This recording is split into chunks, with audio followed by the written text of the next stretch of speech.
Hi everyone, welcome to another Finally Friday.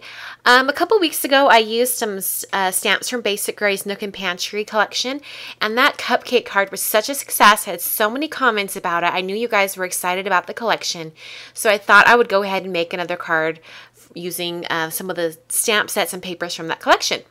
So I'm starting out using this stamp set. It's called Cup of Tea, and it has this label in there, and I've stamped that in Lime Pastel Color Box ink. And then I've stamped the You're My Cup of Tea in Chestnut Roan. And then I've got this little teacup here that I'm stamping in one of the red colors in the Color Box Q inks in Rose Petals. This little spoon here I'm going to stamp. It's small, so I'm putting in the center of my stamping block. I have a smaller block, but I just didn't want to grab it. But if you use a smaller stamp on a larger block, always put it in the center. That'll help you keep it even while you're stamping. So after I stamped all of those, I'm just going to cut them out and leave a slight white border around them. And then I'm going to set them aside while I finish up this other portion. I've got a circle that I've cut out of some pattern paper from the Nook and Pantry collection. And now I'm punching out some 3/4 inch circles. And I'm going to be using these circles to add like a scallop edge around this circle. So I'm adding adhesive to the outer edge, and I just turned it over. This is the side that won't be shown, so I'm adding adhesive to that side. And then I put 4 dots, kind of like 4 little corners, just so I could get them kind of spaced evenly. And it turned out that they were spaced perfectly to have 2 circles in between. So that really helped me when I turned it over and started placing the circles. And when you do this, don't press too hard when you put them on, because then you'll be able to kind of lift them off if you need to, and kind of move them around. That's what I ended up doing to try to get it spaced a little more evenly.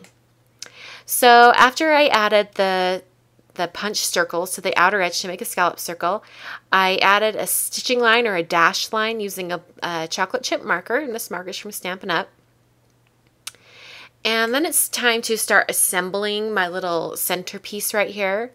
I'm going to be using some Stampin' Dimensionals or a foam adhesive, and I'll start by adding some to the back of the label piece.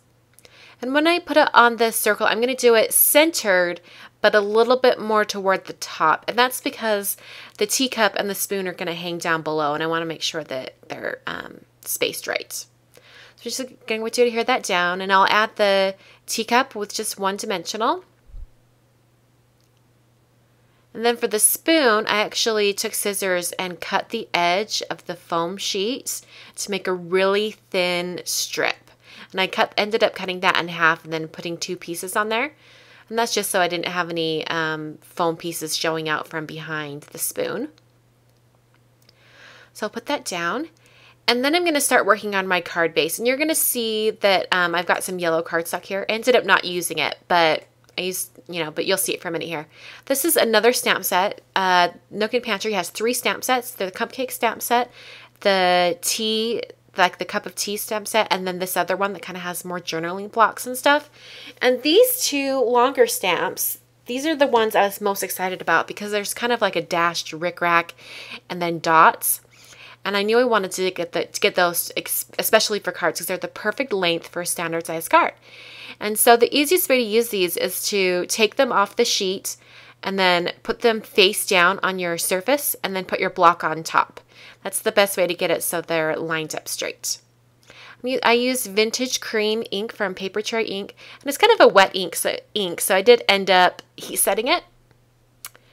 I'm going to put the foam dimensional adhesive on the back of this sentiment piece, and then centering it on the front of the card, kind of centered but a little bit more toward the top. And the last thing I'm going to do is take my We Are Memory Keepers corner chomper, and I'm going to round the corners with the 1/2 inch. It's the larger of the 2 corner rounders on this tool.